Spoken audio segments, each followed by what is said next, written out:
John Fannon, Just Run. That is beautiful. It was. I already It's loved it incredible. when I heard the message behind it. I liked it even more. Thank you very much. It's one of my favorite songs, actually, too.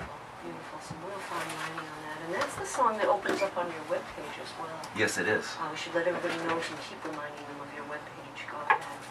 It's www.johnfannon.com. It's so easy. JohnFannon.com. That's F-A-N-N-O-N, right? Can't forget it. Super. So as we mentioned, John is live here in studio. The guitar and the keyboard. Boy, you're good. You set that up fast. I love it. And so we're going to take a look back a little bit at where John came from. But first, we want to remind everybody again that he's going to be in concert live this Saturday, April 25th. And you're performing with? Paul Doolittle. He's a very popular artist down from the South Shore, great guitar player, singer. And Hirsch Gardner will also be joining me for a few songs. Oh, wow. What a gig that's going to be. And that's 8 p.m. Am I saying it right? Kwan's Kitchen? Yes. In Hanover? Right on 53? Right on 53. They've got great food. They've got a great function room that they put concerts on. And is there a cover charge? There is a $20 cover charge. $20 cover charge, great food, great music.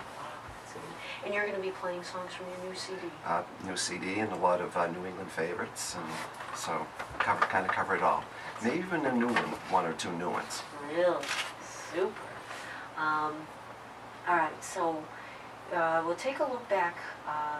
As we were talking about before we went on the air, you've been playing guitar since you were 15. Yes. And it sounds like, given that everything, talk about making lemonade out of lemons. If it weren't for a broken collarbone, That's true. Thank you. Collarbone, we would have lost you to baseball. It's very the possible. world would be crying. It's very possible. Wow. Yeah, and my first guitar, actually, I got it for Christmas when I was 15, and it was my mother got it from Sears. It was a silver tone acoustic. My brother had one. Acoustic guitar. Yeah. I wish I still had it, and of course, I just thought it was, where it wasn't that expensive a guitar. It was actually, even that you haven't played before, it was very difficult to play. Extremely. The strings the are like... action, yeah, was half an inch on it. But I love that guitar, and then really quickly, I guess, which is kind of a fun story, to get my first electric guitar.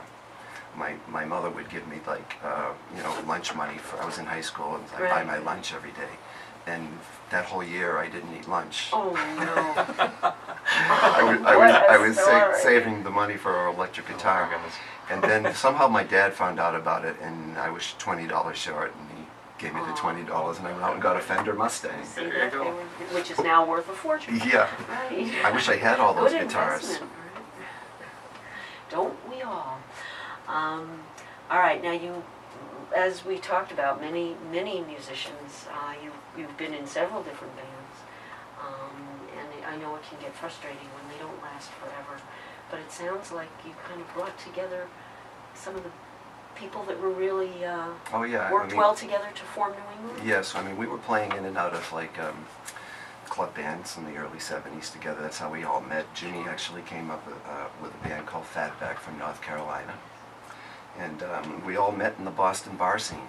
Hirsch was from Toronto, and Gary was from Southington, Connecticut, and I was a Boston native. And so we had played, and then I had a chance to play with Annie McClune, who had a deal on RCA. And when you're coming up through the ranks, you really are looking for any opportunity that you can. Yeah, absolutely. And the only downside of that was so I'm recording my very first record, and it was at Longview Farm in Brookfield, North Brookfield, which was a great place. The only problem was me being a baseball fan. It was the first time the Red Sox had been in the World Series since '67. I remember. So I missed all the games because we didn't record it. But anyway, so that didn't last a whole long time. It was about a year, and when that failed, and Annie McClone, she deserved better. She just had such a great voice, but the music business isn't fair all the time. And so anyways, then I just, after having bands break up and not keeping together, I just felt, I'm just going to start writing songs. And then we got the boys back together again, and we woodshedded for a couple of years and just got our sound together, and boom, next thing we knew, we were playing at Madison Square Garden. That's incredible. Isn't that something? Of all places, Madison Square Garden. Yeah. That is going to be just memorable beyond the years. There's another great story I saw in your bio that, as you say, like many of us, take that extra job, and you took one as a short order cook. Yes. But that you ended up getting asked up on stage Yes, to I was- join in with the bands there. That is a great story, and discovered in a sense. Yes, I always had my guitar in the the kitchen. It was a place Guy. called the Groggery, and I don't know if anybody remembers that place, but it was. At what town? Where was that? It What was town? down at the end of Harvard Street in Alston. Okay. And it really was the, if you're a musician, it was the premier bar to play. And eventually we ended up playing there in some club bands. But at the time, I was just working for $13.50 a night as the short order cook. But almost every night people got to find out who I was and that I was a guitar player, and I'd be up jamming with everybody every night.